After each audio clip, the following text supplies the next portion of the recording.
좋습니다. 우리 가족들하고 우리 반갑게 한번 인사합시다. 비뚫고 오신 집사님이 진짜 신자입니다. 그렇게 한번 인사 나누겠습니다.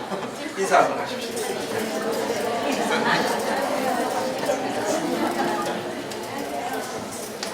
오늘 우리 교회 오신 가족들 중에 제일 멀리서 오신 분이 누구죠? 아마 내가 제일 멀리서 온 것 같다. 제주도 있습니까? 없습니까? 지역적으로는 우리 태민 형제님이 수원에서 이렇게 오셨으니까 제일 멀리서 이렇게 오신 것 같고, 또 우리 사모님, 우리 조카죠?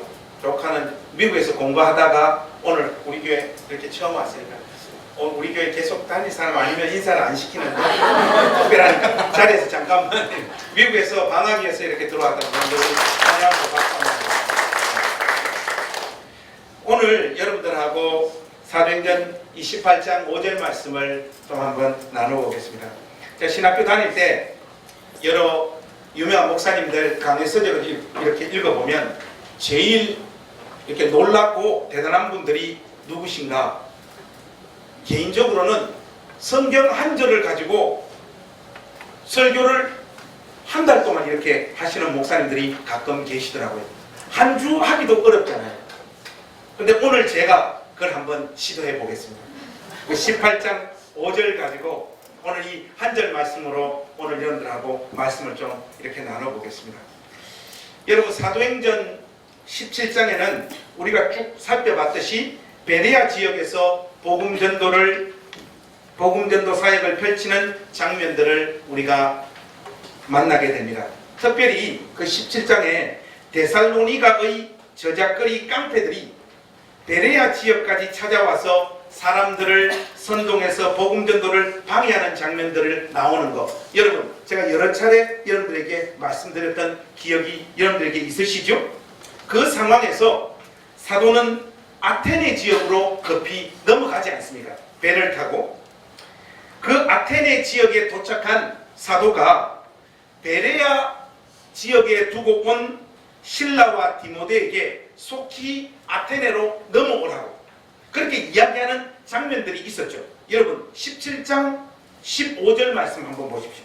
17장 15절 한 장만 이렇게 넘기셔서 17장 15절입니다. 우리 한 목소리로 한번 같이 읽어보실까요? 시작! 바울을 인도하는 사람들이 그를 데리고 아덴까지 이르러 그에게서 실라와 디모데를 자기에게로 속히 오게 하라는 명령을 받고 떠나니라. 여러분, 성경에 명시적으로 언급되어져 있지는 않지만 아마도 이 전가를 받고 베레아 지역에 있었던 실라와 디모데가 아테네 지역으로 넘어왔던 것 같아요. 이 부분은 성경에 나와 있지 않고 일종의 추측입니다만은 아마도 그렇게 했을 것 같아요. 그래서 실라, 디모데, 바울은 아테네에서 만났던 것 같습니다. 그래서 아테네에서 다시 만난 그들은 선교 전략을 짠 다음에 고린도에서 최종적으로 만나기로 세 사람이 약속한 다음 디모데와 실라는 데살로니가와 빌립보로 다시 파송되어져서 거쳐왔던 그 지역의 교회들이 하나님 은혜 가운데 든든히 서가고 있는지, 또 너희들이 그곳에 가서 해야 할 역할들이 있으면 목회도 하면서 교회를 돌보라고 다시 이 두 사람을 파송했던 것 같습니다. 그렇게 다시 파송되어졌던 이 두 사람이 오늘 본문 5절에서 다시 만나고 있는 거예요. 여러분들 뭔 말인가 이해되시죠? 물론 저의 이 추론과는 다르게 아테네에서 세 사람이 만난 적이 없었고 베레아에서 헤어지고 난 다음 오늘 본문인 고린도에서 처음 만나는 것이라고 하는 주장도 있습니다. 뭐 이 주장도 설득력이 있는 주장이죠. 어찌되었건 꽤나 긴 시간 이 세 사람은 떨어져 있었고 다시 고린도 지역에서 오늘 본문 말씀 5절에서 이 세 사람이 합류하고 있다는 것, 여러분들 그 정도 흐름을 가지고 오늘 본문을 살피시면 될 것 같아요. 그런데 오늘 5절 말씀 한번 보십시오. 이 5절 말씀이 참 인상적입니다. 왜냐하면요, 사도 바울이 하나님 말씀에 붙잡혀 유대인들에게 예수는 그리스도라고 밝히 정언하는 그 일의 원인을 실라와 디모데가 마게도냐로부터 내려온 것에 두고 있기 때문에 표현 자체가 그렇지 않습니까, 여러분?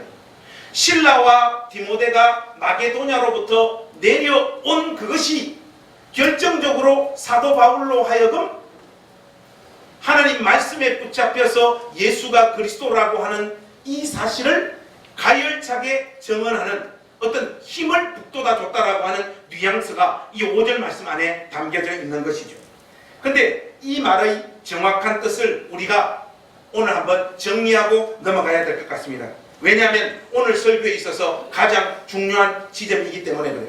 여러분들 먼저 5절에 대한 그 영어 성경 NIV 뉘앙스와 우리 개역 개정, 지금 우리가 보고 있는 이 개역 개정 성경의 뉘앙스가 확실히 다릅니다. 여러분들 먼저 3절과 4절 한번 보시겠습니까? 제가 한번 읽겠습니다. 여러분 3절과 4절 한번 보십시오. 생업이 같으므로 함께 살며 일을 하니 그 생업은 천막을 만드는 것이더라. 안식일마다 바울이 회당에서 강론하고 유대인과 헬라인을 권면하니라. 여러분 어떤 느낌이 좀 드십니까? 바울은 브리스길라와 아굴라와 함께 생업을 위해 천막 만드는 일을 한다고. 복음 전도에 집중하지 못했다가 아마도 안식일 때만 되면 복음 전도 사역을 좀 집중적으로 감당했다라고 하는 느낌이 있죠. 여러분들 이 말씀을 읽고도 목사님 저는 뭐 그런 느낌은 잘 받지 못하겠다라고 하는 사람이 있을 수도 있습니다. 그런데 영어 성경 NIV를 통해서 5절 말씀을 보면요, 이런 분위기를 확연하게 느낄 수가 있어요. 실라와 디모데가 마게도냐에 내려왔을 때 이제 천막 만드는 일을 중단하고 설교하는 일에만 사도 바울이 집중하게 되었다라고 하는 표현이 등장합니다. 그래서 18장 5절 NIV로 뒷부분을 보면요, Paul devoted himself exclusively to preaching. 사도는 설교에만 그 자신을 헌신했다, 이렇게 표현하고 있거든요. 이 무슨 말입니까? 사도는 그동안 선교에만 집중할 형편이 되지 못했다는 거예요. 왜냐하면 먹고 살아야 되는 문제가 해결되어지지 않아서 주중에는 생업을 위해서 열심히 돈을 벌고 안식일 때만 회당에 들어가서 각 사람들에게 예수는 그리스도이심을 증언하는, 그러니까 요즘으로 치면 뭡니까? 이중직의 삶을 살았던 그런 느낌을 28장 5절이 확실하게 보여줍니다. 그런데 실라와 디모데가 마게도냐로부터 내려온 이 일로 말미암아 이제 더 이상 천막을 만드는, 생업을 위해서 먹고 사는 이 문제가 해결되므로 그가 오직 설교하는 일에만, 복음 전도에만 자기가 집중할 수 있게 되었다라고 하는 것이 NIV 성경에 등장하고 있는 표현의 내용입니다. 그런데 우리가 이 부분을 좀 더 구체적으로 살펴볼 필요가 있습니다. 마게도냐 지역에서 실라와 디모데가 내려왔을 때 도대체 무슨 일이 있었기 때문에 사도 바울이 생업을 이제 중단하고 설교하는 일에만 집중할 수 있었을까? 그것의 더 구체적인 내용은요, 이 두 사람이 내려올 때 선교 헌금을 가지고 내려왔기 때문에 그래요. 여러분들 이 부분은 우리가 말씀을 한번 찾아서 확인해 보십시다. 어디로 가시는가 하면 고린도후서 11장 9절 말씀, 여러분 한번 펼쳐보십시오. 고린도후서 11장 9절입니다. 고린도후서 11장 9절 말씀. 여러분 우리 한번 한 목소리 한번 같이 읽어보실까요? 시작. 또 내가 너희와 함께 있을 때 비용이 부족하였으되 아무에게도 누를 끼치지 아니하였음은 마게도냐에서 온 형제들이 나의 부족한 것을 보충하였습니다. 내가 모든 일에 너희에게 해를 끼치지 않기 위하여 스스로 조심하였고 또 조심하리라. 마게도냐로부터 내려온 이 두 사람, 이 디모데와 실라가 그 지역의 교회 권속들로부터 헌금을 받아서 내려왔던 것 같아요. 그래서 당분간은 일을 하지 않고 사도 바울이 복음 전도에만 집중할 수 있는 여건이 만들어졌다. 이것이 성경이 우리에게 증언하고 있는 내용입니다. 그러니까 여러분, 영어 성경으로 보자면 신라와 디모데가 가져온 선교 헌금이 사도로 하여금 사역에 집중할 수 있었던 결정적인 원인을 제공했던 것입니다. 신라와 디모데가 마게도냐로부터 내려왔는데 빈손으로 내려왔더라. 이래 되면요, 세 사람은 이제 함께 주중에 노가다를 할 수밖에 없는 거예요. 그런데 이들이 돈을 가지고 내려온 것이 사도로 하여금 그리스도의 영광스러운 복음만 전가할 수 있는 그 일을 할 수 있도록 만들어줬던 것이죠. 돈이 사역하게 하는 것이 아니라 하나님의 은혜가 사역하게 하는 것입니다. 이런 이야기를 하시는 분들이 계세요. 보통 이런 분들이 돈을 아주 많이 사랑하시더라고요. 여러분, 돈이 하나님의 은혜인 줄로 믿습니다. 참, 여러분 정말로 그렇습니다. 어떤 경우에는요, 돈이 하나님께서 베푸시는 은혜의 수단이 된다는 걸 여러분들 우리가 이런 말씀을 통해 가지고 인정해야 됩니다. 나는 돈에서 자유롭습니다 하는 분들이 있어요. 보통 이런 분들은 통장에 우리 몰래 돈을 훔쳐 놓았든지 뭐 다른 뭐가 있기 때문에 그런 소리를 하는 거지, 여러분 돈에서 누가 자유로울 수 있습니까? 우리 교회만 하더라도 예를 들어서 우리 전사님들 이번 주부터 사례비 안 준다 하면 이 사람들 사역하겠습니까? 저를 포함해서 우리 전사님 4분 5명 있는데 돈을 안 받고도 사역을 할 수 있는 믿음을 가진 사람은 저밖에 없는 줄로 믿습니다. 근데 사역 안 합니다, 이 사람들. 그럼 여러분, 실질적으로 돈이 없다라고 하는 게 자기의 기본적인 삶을 지탱하지 못하는데 어떻게 복음 전도의 사역을 계속할 수 있겠습니까? 이게 있잖아요. 디모데와 신라가 내려올 때 선교 헌금을 가지고 내려온 것, 이것이요 사도에게 엄청난 위로와 힘이 되었고, 자기가 거기에 더 집중하고 싶었던 그 일을 정말로 집중해서 감당할 수 있는 결정적인 힘이 되었다는 것을 우리가 인정할 수밖에 없습니다. 그런데 우리 개역 개정 성경에는 이런 현실적인 이유보다는, 여러분들 우리 개역 개정 성경으로 5절 말씀 한번 보십시오. 거기에는요, 디모데와 신라 두 사람이 마게도냐에서 내려온 그 자체가 바울로 하여금 더욱 영적으로 강력하고 집중적인 권능에 사로잡히게 된 어떤 계기로 표현하고 있습니다. 이게 NIV와 느낌이 다르다는 거예요. 이것은 두 가지로 좀 세분화해서 한번 살펴보기를 원하는데, 먼저 여러분 18장 5절을 우리가 다시 한번 보십시다. 제가 한번 읽어볼게요. 한번 보십시오. 신라와 디모데가 마게도냐로부터 내려오매 바울이 하나님의 말씀에 붙잡혀 유대인들에게 예수는 그리스도라 밝히 전언하니.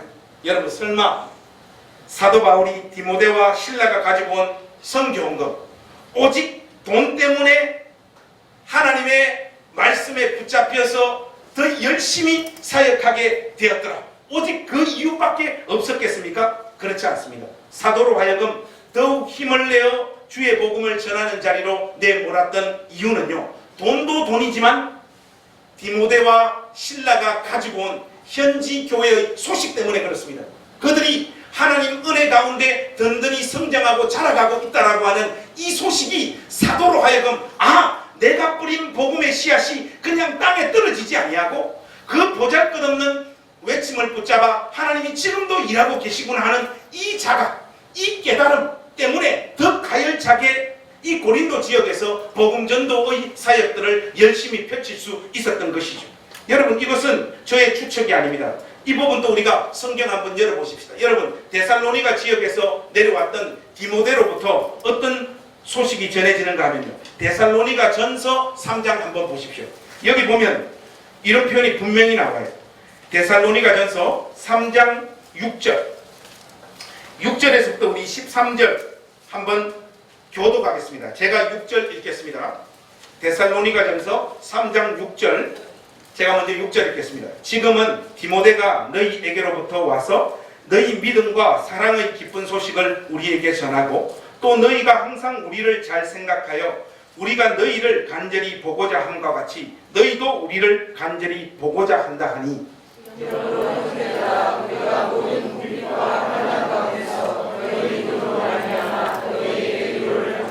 분명히 나오죠. 여기 보면 그들로부터 위로를 받았다 하잖아요. 제가 8절 계속하겠습니다. 그러므로 너희가 주 안에서 굳게 선즉 우리가 이제는 살리라.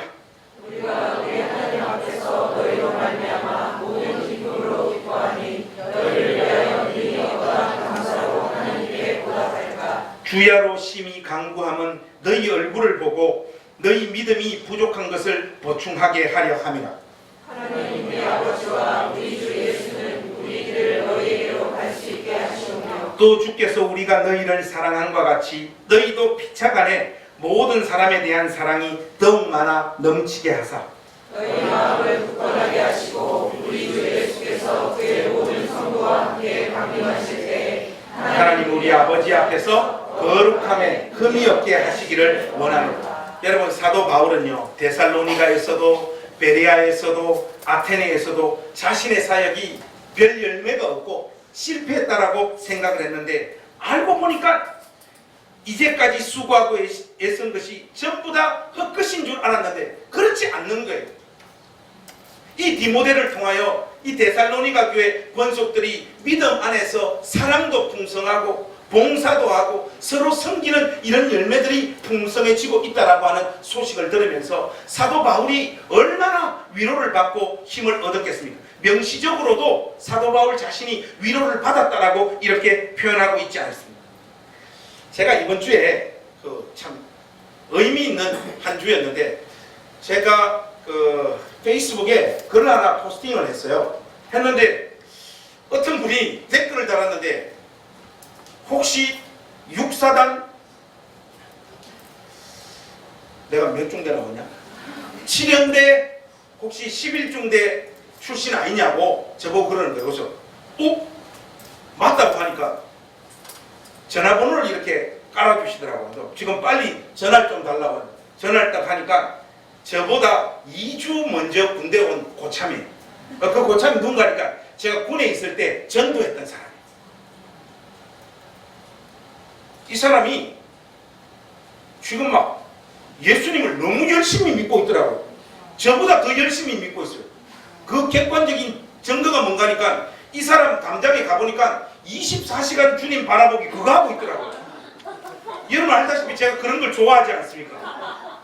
하니까 뭐 부산에 지금 계신데 막 엄청 예수를 열심히 믿는데 저보고 그러는 거예요. 김 목사님, 참 말도 이렇게 호칭을 어떻게 해야 될지 모르겠는데, 김 목사님 정말 나 전도해줘가지고 너무 고맙다고.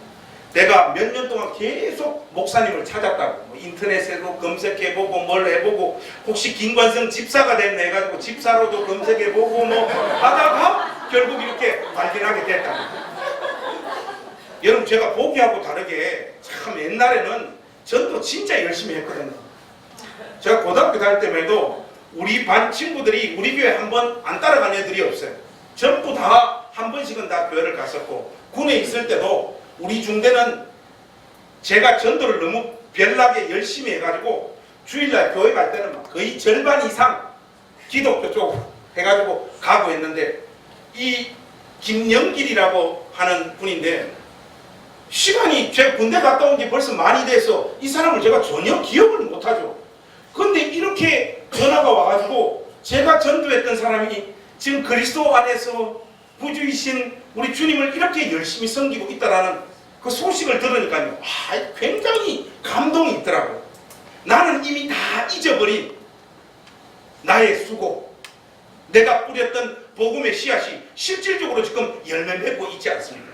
이 사도 바울도 그 데살로니가 지역에서 복음 전도하고 별 열매 없이 저작거리의 깡패들로부터 위협받고 급히 도망다녔던 그 지역의 교회가 든든히 서가고 있다라고 하는 소식을 디모데로부터 직접 듣게 되었을 때 얼마나 큰 위로와 감격과 감동이 있었겠습니까? 고린도 지역 안으로 들어왔을 때 두렵고 위축되고 떨렸던 이 상황에서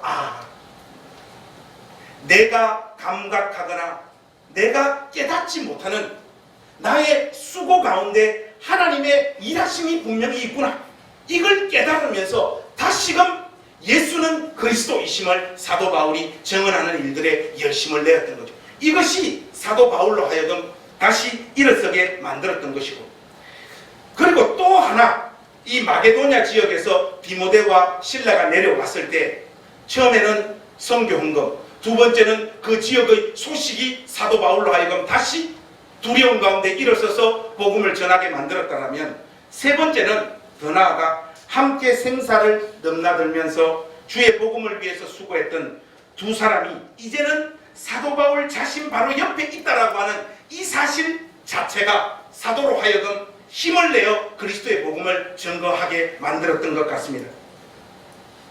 사도의 사역 여정에 늘 좋은 사람만 있었던 것은 아닙니다. 여러분, 꽤 지난 이야기지만은 1차 전도여행 당시에 사역 중간에 집으로 돌아가 버렸던 마가 요한, 여러분들 기억하시죠? 여러분, 목회자들이요, 그런 사람들을 만날 때요, 생각보다 엄청난 상처를 받게 되어집니다. 그런 사람도 있었고, 그래서 보면 사역의 여정에는 반드시 상처 주는 사람, 나로 인해 상처받는 사람, 그래서 떠나는 사람, 그럼에도 그 자리를 지켜주는 사람, 이게 여러 사람들이 사역의 현장에는 존재합니다. 마가 요한이 상처를 주고 떠나가 버렸던 사람이라고 한다면, 실라와 디모데는 그 여정 가운데 수많은 어려움이 있었음에도 불구하고 사도 옆을 지켰던 사람 아닙니까? 그것이 교회를 돌보기 위해서 잠깐 떨어져 있었다가 지금 다시 만나게 됐잖아요. 여러분, 이유를 갖다 대려고 하면 신라 같은 사람, 사도 바울 떠나도 한참 오래전에 벌써 떠나고 결별했어야 될 사람 아닙니까? 빌립보 감옥에 들어가가지고 죽도록 두들겨 맞는다고요. 이 사람 따라다니다가는 내 신세 망치는 일밖에 없겠구나, 그런 현실적인 고민을 안 했겠습니까? 그러나 여러분, 신라는 그런 어려움에도 불구하고 절대로 사도 바울을 떠나지 않아요. 디모데야, 여러분, 두말하면 잔소리 아니겠습니까? 한마디로 이 디모데와 신라와 사도 바울 안에 얼마나 뜨거운 영적인 연대가 형성되어졌겠습니까? 제가 디모데후서 1장에 보니까요, 사도 바울이 자기 생애의 말년에 디모데를 향하여 보낸 편지가 있어요. 근데 이거 보면요, 그 연애 편지예요.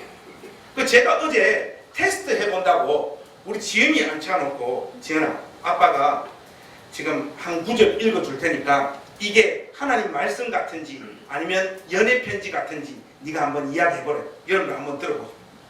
나는 그대의 눈물을 기억하면서 그대를 보기를 원합니다. 그대를 만나봄으로 나는 기쁨이 충만해지고 싶습니다. 여러분, 이게요, 남자가 남자에게 보낸 편지입니다. 여러분들, 우리 이 부분 한번 제가 다 한번 읽어드릴게요. 읽어드리는데 특별히 표준 세번역으로 한번 읽어드리겠습니다. 얼마나 사도 바울이 디모데를 생각했던 그 마음이 애틋하고 절절했는지 이렇게 표현되어 있어요. 나는 밤낮으로 기도할 때 끊임없이 그대를 기억하면서 하나님께 감사를 드립니다. 나는 조상들을 본받아 깨끗한 양심으로 하나님을 섬깁니다. 나는 그대의 눈물을 기억하면서 그대를 보기를 원합니다. 그대를 만나봄으로 나는 기쁨이 충만해지고 싶습니다. 나는 그대 속에 있는 거짓없는 믿음을 기억합니다. 그 믿음은 먼저 그대의 외할머니 로이스와 어머니 유니게 속에 깃들여 있었는데 그것이 그대 속에도 깃들여 있음을 나는 확신합니다. 이게 표준 세번역으로 디모데후서 1장 3절에서 5절 말씀이거든요. 정말 사도 바울 자신의 복음전도 여정뿐만 아니라 생애 전체를 통하여 가장 애틋하고 가장 영적으로 뜨겁게 유대했던 사람이 바로 이 디모데였던 것 같습니다. 그러니까 이 두 사람이 지금 마게도냐로부터 내려와서 두렵고 떨며 겁을 내고 있는 사도 바울과 합류했다라고 하는 이 자체, 이 사람들 자체가 그 옆에 있다라고 하는 것이 사도 바울로 하여금 하나님 말씀에 붙잡혀서 그리스도의 복음을 정확하게 만들었다는 것이죠. 여러분, 세이비어 교회 이야기라고 하는 책이 있는데 여러분 시간 나면 꼭 한번 읽어보십시오. 명저입니다. 이 책은 참 파격적이에요. 전통적인 목소리보다도 참 현실적인 이야기를 많이 담고 있는 교회론에 관한 책인데, 이 세이비어 교회 이야기에 보면요, 지금 이런 부분과 관련해서 아주 인상적인 구절이 하나 나와요. 여러분 한번 들어보십시오. 안전은 한 무리의 사람들 속에 있다. 다시 말해 그리스도 안에서 서로에 대한 무한한 책임을 자기 삶의 기초로 삼는 사람들 속에 안전이 있다. 든든한 공동체가 있을 때 각 사람은 주님을 위한 모험을 비로소 감행한다. 여러분, 딱 맞는 이야기지 않습니까? 누군가를 생각하면 여러분 심령에서 아무런 조건이 바뀌어지지 않았음에도 불구하고 전투력이 상승되어지는 사람들 있죠. 누구를 생각하면 그냥 힘이 나고 고맙고 그 사람이 있으므로 나는 끝까지 이 자리를 사수하고 나에게 맡겨준 이 사명의 길 내가 끝까지 가겠다라고 힘을 북돋아주는 어떤 존재가 있지 않습니까? 바로 사도 바울에게 디모데와 실라가 이런 사람들이었던 것이죠. 전도서 4장에도 두 사람이 한 사람보다 나으면 그들이 수고함으로 좋은 상을 얻을 것입니다. 혹시 그들이 넘어지면 하나가 그 동물을 붙들어 일으키거니와 홀로 있어 넘어지고 붙들어 일으킬 자가 없는 자에게는 화가 있으리라. 또 두 사람이 함께 누우면 따뜻하거니와, 요즘은 덥던데, 따뜻하거니와 한 사람이면 어찌 따뜻하랴. 한 사람이면 패하겠거니와 두 사람이면 맞설 수 있나니 세 겹줄은 쉽게 끊어지지 아니하느니라. 아멘. 고린도에 왔을 때 두려워하며 떨며 약해진 사도를 다시 일으켜 세운 실제적인 원인 세 가지를 오늘 이 5절 말씀이 우리에게 말해주고 있는 거예요. 첫 번째는 돈이었습니다. 선교 헌금. 두 번째는 선교의 구체적인 열매였어요. 세 번째는 뭐였습니까? 사람 그 자체였습니다. 이것이 사도 바울로 하여금 다시 그리스도의 복음에 붙잡혀서 자기 사명의 길을 끝까지 가도록 만들었던 것이에요. 사랑하는 우리 행신교회 가족들은 이 세 가지 요소들 중에 어떤 것이 여러분들에게 가장 실질적인 힘이 되는 것 같습니까? 이런 거 한번 조사해보고 넘어가면 재미있잖아요. 우리의 성향도 파악할 수 있고. 여러분, 양심에 폼 나는 거 들려고 하지 마시고 실질적으로 여러분들이 약해져 있고 두려워져 있고 답답해져 있는 상황이라면 이 세 가지 가운데 어떤 것이 여러분들에게 가장 큰 힘이 될지 우리 한번 해봅시다. 목사님, 저는 막 딱 깨놓고 말해가 돈이 좀 있으면 지금 힘이 날 것 같습니다. 손 한번 들어보세요. 돈. 손 높이 드세요. 그래서 이런 분들을 이 전문적인 용어로 불신자라고 해요. 좋습니다. 여러분, 돈 좋습니다. 2번, 나는 선교의 열매가 있었어. 내가 한 일에 어떤 열매들을 보게 되면 내가 큰 위로와 힘을 얻을 수 있을 것 같아요. 손 한번 들어보세요. 우리 교회는 이거 뭐 교회 잘 되는 쪽으로는 관심이 없는 사람들이지.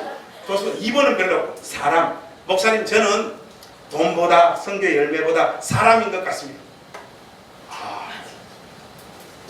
하나님께서 한 사람을 위로하며 그에게 실제적인 힘을 불러일으키시는 방식은요, 추상적이거나 모호하지 않습니다. 오늘 본문 말씀이 그것을 우리에게 보여주고 있어요.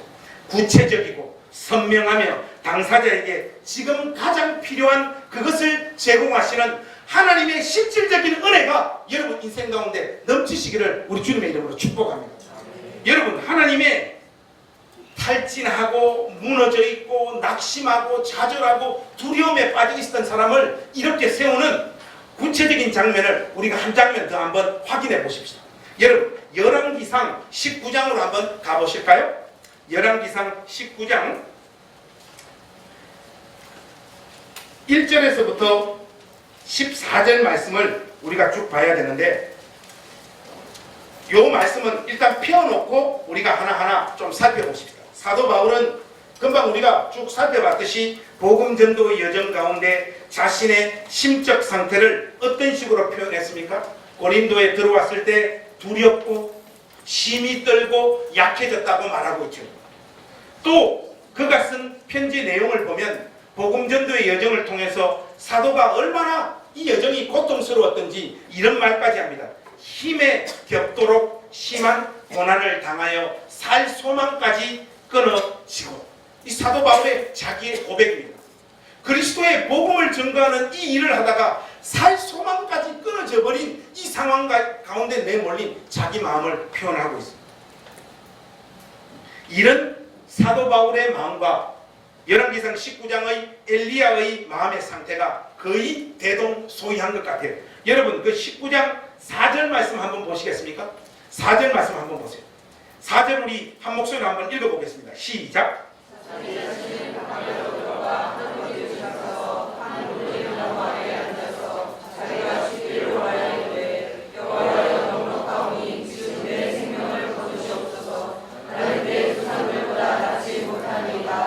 여러분 이 4절에 보면 여호와여 넉넉하오니 지금 내 생명을 거두시옵소서. 이 죽여달라는 말 아닙니까? 하나님 여기서 막 사역이고 삶이고 막 그냥 저를 죽여주십시오. 이제 더 이상 할 힘도 없고 할 마음도 없습니다 하는 이 고백이잖아요. 한마디도 엘리야도 살 소망이 끊어진 상태입니다. 이 사역을 감당하는 위대한 종들 마음에도 이런 마음들이 실질적으로 생겨납니다. 엘리야는 그렇게 열심히 사역하고 모든 것을 다 쏟아부었지만 그의 사역의 결과는 이세벨의 협박과 위협밖에 남지 않았다라고 생각하는 것입니다. 여러분 사람이요 이렇게 두렵고 약해지고 떨리기 시작을 하면 자기가 가지고 있는 어떤 인식의 한계 속에 점점 갇히게 됩니다. 하나님께서 저 위에서 포괄적으로 모든 것들을 넓게 이렇게 바라보신다면 특별히 고난 가운데 빠져든 사람들은요 자기의 생각의 노예가 되어서 자기 눈에 보이는 이 문제가 정확하게 보고 있다라고 생각할 뿐만 아니라 이 문제의 해결책도 자기 스스로가 제시를 하고 그렇게 되어지지 않으면 하나님 차라리 나를 죽여달라고 그렇게 이야기하는 자리로 내몰리게 됩니다. 여러분 이 엘리야의 마음의 상태를 우리가 정확하게 살펴볼 수 있는 구절이 있는데 그것은 자꾸 반복하는 말들을 확인하면 됩니다. 여러분 10절과 14절 말씀 보세요. 거기에 보면 계속해서 지금 반복되어지는 표현이 등장하죠. 10절과 14절에 보시면 그게 뭡니까?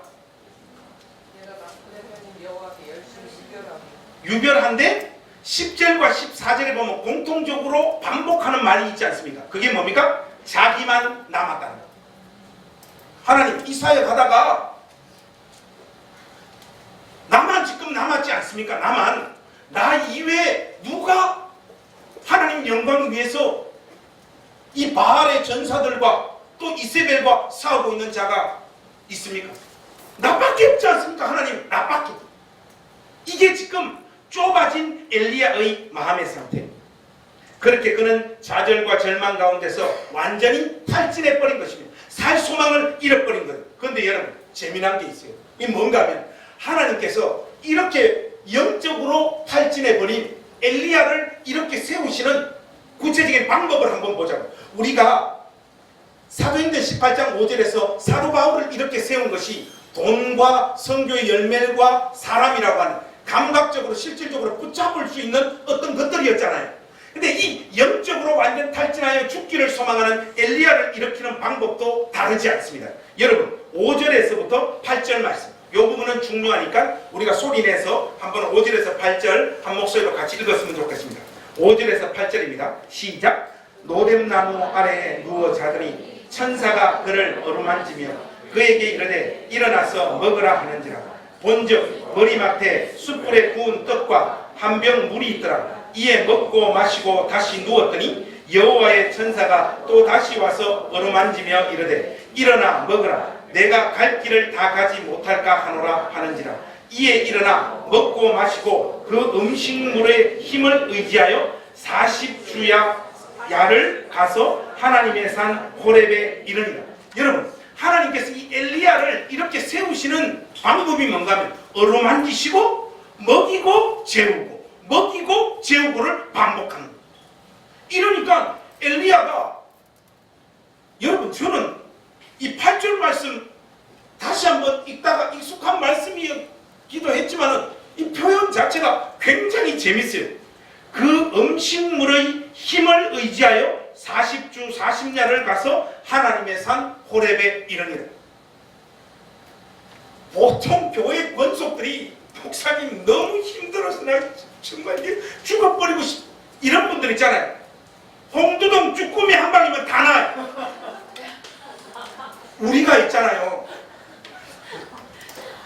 쉬어주고 맛있는 거 먹으면 한 90%가 해결되어집니다.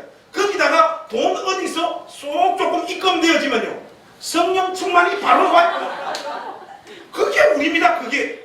그게 인간 존재예요. 여러분, 우리는 있잖아요. 어떤 문제에 이렇게 빠져들면 영적으로 내 마음이 목사님 막 가라앉고 막 이런 것도 그냥 우리나라 말 하면 좋은데 디프레션이 와가지고 막 이래 와가지고 이게 더 이상 모든 게 다 귀찮고 한 3일 휴가 내서 푹 쉬고 맛있는 거 먹고 친구들 만나서 수다 떨면 다 낫습니다. 제가 책을 한 권 본 것 중에 아주 인상 깊은 것 여러분들에게 좀 소개하겠습니다. 이 아프리카의 어떤 한 부족인데, 이 부족은 우울증에 걸리거나 의기소침해지면 부족의 치료사가 나타나가지고 네 어디 아프냐? 이렇게 묻지 않고 다음 4가지를 확인한대요. 뭐냐? 너 마지막으로 노래한 적이 언제? 이게 첫 번째 질문이에요. 두 번째는 너 마지막으로 춤춘 적이 언제?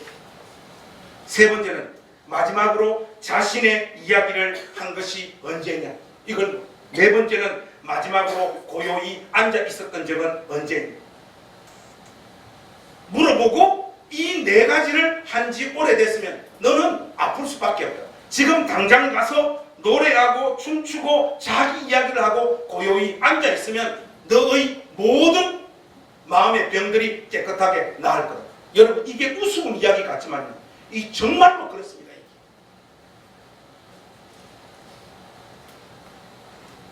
인간이란 존재가 왜 지치고 병들고 우울증에 빠져드는지 그 핵심을 뚫고 있는 이야기. 저를 찾아와서 상담을 요청하는 성도님들, 목사님들, 사모님들, 전사님들, 이분들 대부분의 문제의 90%는요 돈의 부족과 휴식의 부족이더라고요. 기도해도 현실적인 고통이 사라지지 않아서 우는 사람에게 기도를 더하라고 이야기하는 것은 폭력입니다. 여러분, 폭력. 그 영적인 폭력이에요. 우리 한국 개신교가 교회 문화가 이게 정말로 웃긴 것 중에 하나가 뭔가 하면 기도해야 될 일에는요 돈을 투입하고요, 돈을 투입해가지고 누구를 고치고 위로해야 될 일에는요 기도하자고 이렇게 이야기를 해요. 여러분, 이 질서만 교회 안에서 제대로 서도요 교회 안에 있는 수많은 문제가 해결되어질 거라고 저는 확신합니다. 우리는 오늘 이 말씀이 우리에게 던지는 의미심장한 메시지에 오늘 우리가 집중해야 됩니다. 여러분, 사도 바울과 엘리야의 낙심과 좌절, 그리고 또 인식의 한계는 너무나 자명하고, 아무리 기도의 사람이라고 해도, 아무리 위대한 복음 전도자라고 해도 좌절과 낙심은 인간의 삶 속에 쉽게 찾아온다는 것을 일단 우리가 인정하고 확인하게 됩니다. 무엇보다도 우리 인간들이 볼 수 있는 세계와 상황은 지극히 한정적이어서 자신이 왜 무너졌는지, 무너진 자리에서 일어나는 구체적인 방법에서조차도 우리는 무지하다는 사실을 하나님 앞에서 인정해야 합니다.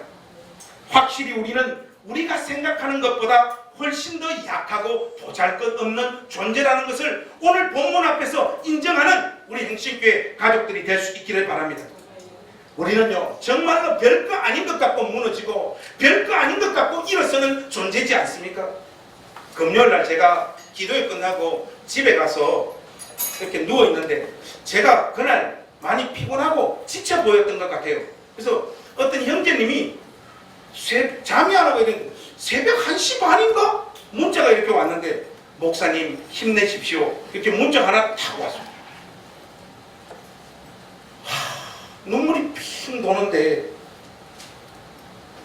너무너무 고맙더라고요. 오늘 이 교회 오니까 어떤 집사님이, 목사님 넥타이 색깔 이 우중충한 날에 너무 기가 막히게 골랐다는 거예요. 이런 것 갖고 기뻐했다가 우리 집사람이 손님들 오는데 당신은 왜 청소 한번 안 도와주는? 이 말하면요 바로 가라앉아버려요. 우리가 뭐 별난 존재인가 하면 야 왔다 갔다 내 마음의 처소를 내 스스로 장악해서 든든하게 주장을 못하잖아요. 우리가 주어진 어떤 환경에 따라서 얼마나 우리가 왔다 갔다 하는 존재들입니까? 이걸 여러분 기본적으로 인정하는 사람들이 되십시오. 하나님, 저는 하나님 앞에서 조증 환자입니다. 제가 저를 보면요 이렇게 들락날락하는 저의 모습을 들여다보면서 야, 내가 앞으로 이 목회 여정 동안 과연 이 시간들을 잘 견뎌낼 수 있을까? 실제적인 염려와 걱정과 두려움이 저 마음 가운데 찾아와요. 저는 개인적으로 믿음이 너무 좋은 사람들을 별로 좋아하지 않습니다. 이 말을 여러분 오해 없이 들으십시오. 교회에 사도들보다 더 믿음 좋은 사람들이 있어요.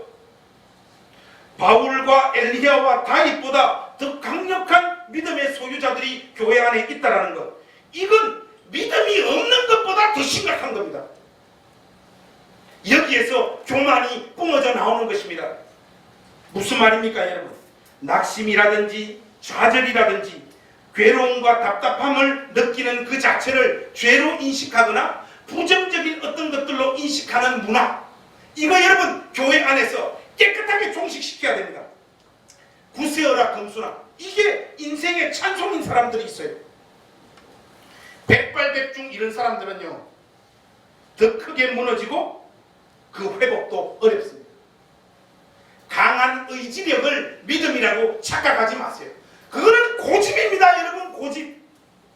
진짜 믿음은 자신의 존재의 초라함을 하나님 앞에서 자각하고 깨달아 탄식하고 우는 것입니다. 탄식하고 우는 게 진정한 믿음이에요 여러분. 견딜 수 없어 하나님 앞에서 처절한 눈물을 쏟아놓는 것보다 더 깊은 신앙의 경지는 존재하지 않습니다. 나도 나 자신의 문제가 무엇인지 모르겠다고 이제 나도 그만 살고 여기서 죽고 싶다라고 하는 이 모습을 하나님 앞에 정직하게 토로하는 것, 이것이 여러분 신자에게 요구되어지는 믿음의 세계라는 것을 잊지 마십시오. 그 처절한 몸부림을 하나님은 기도로 받으시지 불평과 원망의 목소리로 받지 않는 분이라는 것, 이것이 여러분 우리의 소망입니다. 이렇게 간주해 주시는 분이 우리의 아버지라는 것이 우리의 소망이라는 것을 잊지 마십시오.